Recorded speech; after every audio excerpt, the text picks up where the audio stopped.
बड़ौदा के बड़े दिल वालों लोगों और यहाँ पे बैठे हुए चीफ गेस्ट, मैं डॉक्टर रोशन शेख मुंबई से आई हूँ। मैं बहुत ज़्यादा शुक्रगुजार हूँ सबसे पहले उस पाक ज़ात की कि जिसने मुझे इस मकाम पर खड़ा किया कि मैं आप लोगों से गुफ्तगू कर सकूं। उसी की रहमतों की हर घड़ी कायल रही हूँ मैं, उसी की रहमतों की हर घड़ी कायल रही हूँ मैं कि जिसकी ज़ात ने बख्शी है ये गहराइयाँ मुझको। मैं बहुत छोटा सा अपना तारुफ दूंगी, जैसे कि सर ने नहीं बताया मेरे बारे में। मैं डॉक्टर रोशन शेख 2008 में मैंने अपना एसएससी कंप्लीट किया 92% से, और मेरा बचपन का दीरीने ख्वाब था कि मैं डॉक्टर बनकर लोगों की खिदमत करूं। मेरा जो फाइनेंशियली बैकग्राउंड था, मेरे अब्बू सब्जी तरकारी बेचते हैं और मैं काफ़ी मिडिल क्लास फैमिली से बिलोंग करती हूँ। तो वहाँ से एक ख्वाब था मेरा कि मुझे डॉक्टर बनना है और डॉक्टर बनकर लोगों की खिदमत करना है और फैमिली को सपोर्ट करना है। 2008 जब मैंने अपना एसएससी कंप्लीट किया, मैंने 11th स्टैंडर्ड में एडमिशन लिया। आफ्टर टेकिंग एडमिशन मेरा फर्स्ट ट्राइमेस्टर था, फर्स्ट सेमेस्टर एग्ज़ाम था मेरा, और उस वक्त मैं अपने घर से कॉलेज रोज़ाना मुंबई लोकल ट्रेन से ट्रैवल करती थी। आप में से काफ़ी लोगों को पता होगा मुंबई की लोकल ट्रेन्स काफ़ी ओवर क्राउडेड होती हैं ड्यूरिंग रश आवर। 7 अक्टूबर 2008 ये दिन था जो मेरे लिए नॉर्मल था सुबह से, लेकिन जब मैंने ट्रेन अपने कॉलेज से घर के लिए ली, उस वक्त एक लम्हा आया मेरी ज़िंदगी में कि मैं चलती हुई ट्रेन से नीचे गिर गई। और उस चलती हुई ट्रेन में एक लम्हे में मैं बस अपनी सीट से उठकर डोर तक आई, बिकॉज नेक्स्ट स्टेशन मेरा था। और उसी एक लम्हे में, दूसरे लम्हे में मैंने अपने आप को देखा कि जिस ट्रेन में मैं सवार थी वही ट्रेन मेरे आंखों के ऊपर से इतनी नज़दीकी से बहुत तेज़ी से जा रही है। मैंने सोचा नहीं, मैं ख्वाब देख रही हूँ, ये मेरे साथ नहीं हो सकता है। लेकिन वो पूरी ट्रेन, मैं पहले कोच में सवार थी, पूरे 12 डब्बे की ट्रेन मेरे दोनों पैरों को कुचलते हुए चली गई और काफ़ी दूर जाकर रुकी। और मुझे एहसास हुआ कि नहीं, मेरे दोनों पैर कट चुके हैं और वो दोनों पैर उस ट्रेन की चलते हुए टायर्स में कुचले गए।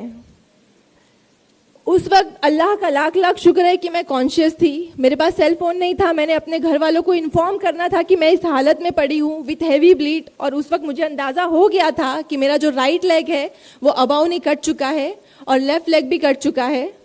तो उस वक्त मैं तकरीबन आधे घंटे रेलवे ट्रैक पर पड़ी रही, ब्लीडिंग के साथ में। किसी ने मेरी हेल्प नहीं की क्योंकि लोगों को पुलिस का डर था। आधे घंटे बाद मुझे रेलवे हेल्प मिलती है, मुझे गवर्नमेंट हॉस्पिटल लेकर जाया जाता है, और जिस गवर्नमेंट हॉस्पिटल में मुझे एडमिट किया जाता है वहाँ भी अल्लाह की एक मसलियत होती है कि वहाँ पे ऑपरेशन स्ट्राइक होता है और मुझे ट्रीटमेंट नहीं मिलता।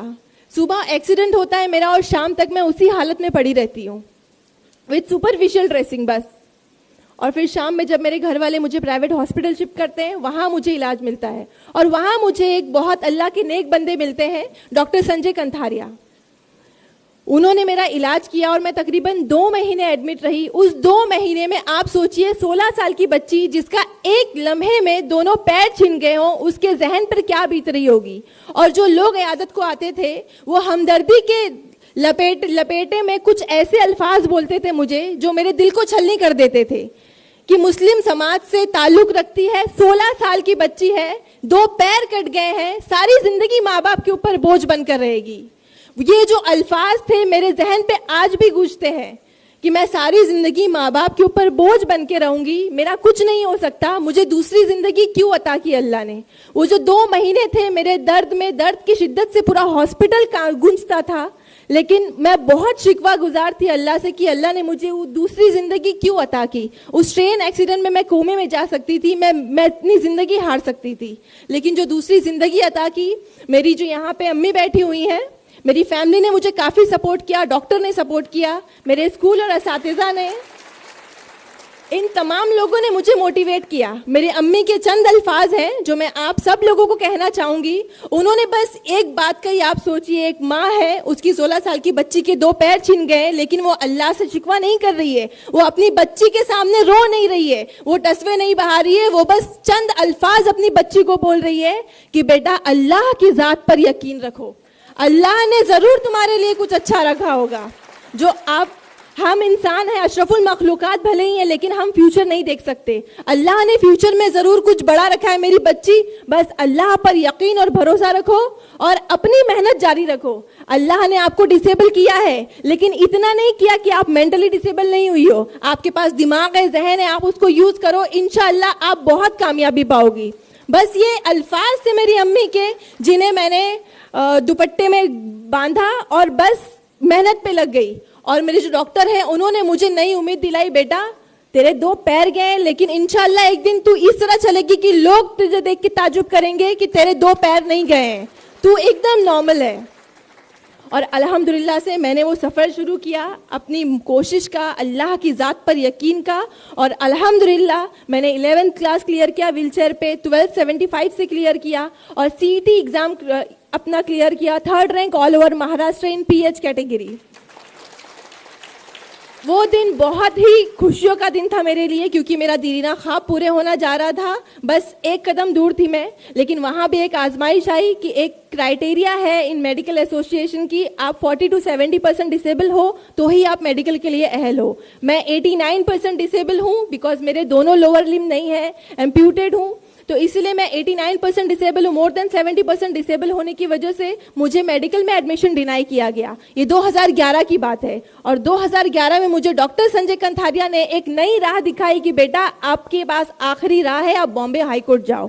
उस वक्त बहुत ताज्जुब हुआ मुझे कि एक नॉर्मल इंसान को मेडिकल में एडमिशन या किसी चीज में एडमिशन के लिए एक अच्छा रैंक लाना होता है। मैंने वो लाया, लेकिन बॉम्बे हाई कोर्ट जाकर एडमिशन के लिए डिमांड करना ये नई चीज थी मेरे लिए। लेकिन मैंने अल्लाह पे भरोसा रखा कि अगर मेरी किस्मत में डॉक्टर बनना रहा तो जरूर क्या पता इसी तरीके से मिले। और मैं बॉम्बे हाई कोर्ट गई 2011 में, मैंने अपना केस दायर किया, और अल्हम्दुलिल्लाह अल्लाह का लाख लाख शुक्र है कि मैं वहां पे गिव अप करके नहीं बैठी, बिकॉज बहुत सारे स्टूडेंट मुझसे जो पहले थे वो गिव अप कर गए थे, उन्होंने दूसरी लाइन चूज कर ली। लेकिन मैं बॉम्बे हाई कोर्ट गई और अल्लाह ने उस शख्स के दिल में रहम डाला, चीफ जस्टिस मोहित शाह सर ने मेरे फेवर में अपना जजमेंट दिया।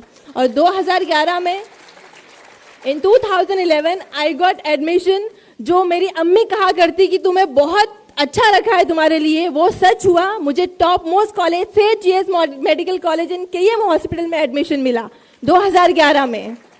और जो 5.5 साल का सफर था मेरे MBBS का, मैंने बहुत कठिनाइयों से सहा, मैंने बहुत दर्द सहे, लेकिन बस एक पॉजिटिव चीज थी मेरे लिए, मेरे दिमाग में, कि जो भी जहनी तौर पर मरीज है इस समाज में, इस कल्चर में, इस सोसाइटी में, जो मुझे नाअहल समझते थे कि मैं MBBS नहीं कर सकती हूँ, मैं बोझ बनी रहूंगी, 89% डिसेबल हूँ, 2 पैर नहीं है, कुछ नहीं कर सकती, मुझे उनको जवाब देना है। और मुझे सारे लोगों को प्रूव करके दिखाना है कि 89% डिसेबल होने के बाद भी मैं MBBS कर सकती हूँ। और अल्हम्दुलिल्लाह अल्लाह का लाख लाख शुक्र है कि मैं बहुत प्राउडली कह रही हूँ कि 2016 में मैंने अपना MBBS क्लियर किया सेठ GS मेडिकल कॉलेज से with flying colour, 1st class से मैंने अपना MBBS क्लियर किया। और जिस वक्त मैंने अपना MBBS क्लियर किया, सारे लोगों को बहुत ही खामोशी से मैंने जवाब दे दिया, और काफी उस बात की काफी चर्चा हुई, मुझे काफी नेशनल अवार्ड मिले अल्हम्दुलिल्लाह। और तब मैंने सोचा कि मेरी ये जर्नी यहाँ तक नहीं रहनी चाहिए, मुझे सिर्फ MBBS तक नहीं प्रूव करना है, मुझे लोगों को ये भी दिखाना है कि मैं highest degree in medicine, doctor of medicine जो होती है वो मैं अचीव करूं। और उसके लिए मैंने अगेन नीट की प्रिपरेशन की। मैंने नीट में again 3rd rank in all over Maharashtra in PH quota clear किया, और उसके बाद MBBS क्लियर किया मैंने, 3rd रैंक नीट में लिया, नीट PG। लेकिन उसके बाद भी मुझे एडमिशन में डिनाई मिला, सेम क्राइटेरिया कि हम अगेंस्ट लॉ नहीं जा सकते, 40-70 क्राइटेरिया है, आप 89% डिसेबल हो, आपने 1st क्लास से MBBS क्लियर किया है, तो भी हम आपको एडमिशन नहीं दे सकते, PG में आपको एडमिशन नहीं मिल सकता। और बस 2 दिन रह गए थे ऑनलाइन फॉर्म फिलिंग में। उस वक्त मेरा दिमाग काम नहीं कर रहा था, मैं किसके लिए पास जाऊं मदद के लिए, बिकॉज हाई कोर्ट में कम से कम 1 महीना लगता जजमेंट आने। तो उस वक्त अल्लाह ने, वो एक बात कहते हैं कि अगर अल्लाह ने वो ले लिया जिसे खोने का तुम तसव्वुर भी नहीं कर सकते, तो यकीनन वो कुछ ऐसा भी देगा जिसे पाने का तुमने सोचा भी नहीं होगा। तो बस एक गैबी मदद आई मेरे पास जो मैंने कभी सोचा भी नहीं था। मेंबर ऑफ पार्लियामेंट किरीट सुमैया मेरी हेल्प के लिए आए, बेटा मैं 2 दिन में तेरे लिए फैसला करके लाऊंगा। वो फौरन दिल्ली, मुंबई से उन्होंने फ्लाइट ली, Delhi central health minister JP Nadda sir के पास आए, उन्होंने मोदी सर से भी बात की, मेरे अपील को लेकर बात की, और आप यकीन नहीं मानेंगे कि ये इंडियन लॉ का हिस्टोरिक डिसीजन हुआ उस दिन। 20 साल पुराना कानून जस्ट 2 दिन में चेंज हुआ मेरी अपील की बिना पर। और अभी जो है वो जो 40-70 वाला क्राइटेरिया था, अब वो जो अपर लिमिट है 70%, वो अल्हम्दुलिल्लाह से हटा दी गई है। तो अब मेरे जैसे जो भी कैंडिडेट होंगे मोर देन 70% डिसेबल, उन्हें कोई भी हाई कोर्ट के चक्कर नहीं लगाने पड़ेंगे, किसी के आगे गिड़गिड़ाना नहीं पड़ेगा एडमिशन के लिए, वो आराम से मेडिकल में एडमिशन ले सकते हैं। और फिर उसके बाद यहाँ से जब क्लियरेंस हुई तो मुझे अल्हम्दुलिल्लाह अल्लाह ने वापस एक कामयाबी से नवाजा। मुझे अगेन मेरे ही अल्मा मेटर सेठ जीएस मेडिकल कॉलेज के एम हॉस्पिटल में पीजी की सीट मिली, और अल्हम्दुलिल्लाह से मैं अब 2nd ईयर रेसिडेंट हूँ इन एमडी पैथोलॉजी। ये सारी चीजें बताने का, ये जो जिंदगी के फैक्ट्स थे मेरे आप सब लोगों के सामने रखने का एक ही मकसद था मेरा। यहाँ पे इतने सारे लोगों ने इतनी बड़ी बड़ी बातें की, मैं एक आखिरी स्पीच डिलीवर हूं यहाँ पर, लेकिन मैं बस अपनी जिंदगी के फैक्ट्स आपसे शेयर कर रही हूँ। मैं कोई सियासी बात नहीं कर रही हूँ, मैं कोई इल्मी बात नहीं रख रही हूँ आपके सामने, बिकॉज मेरी हैसियत बहुत छोटी है ये सब कहने की। लेकिन बस मैं ये चाहती हूँ कि मेरी जिंदगी के फैक्ट से अगर यहाँ पे बैठे ऑडियंस में अगर एक बंदा भी अल्लाह की जात से कनेक्ट हो जाए और अगर वो अपनी परेशानियों से लड़ना सीख ले, तो मेरा यहाँ पे आना सफल हो जाएगा।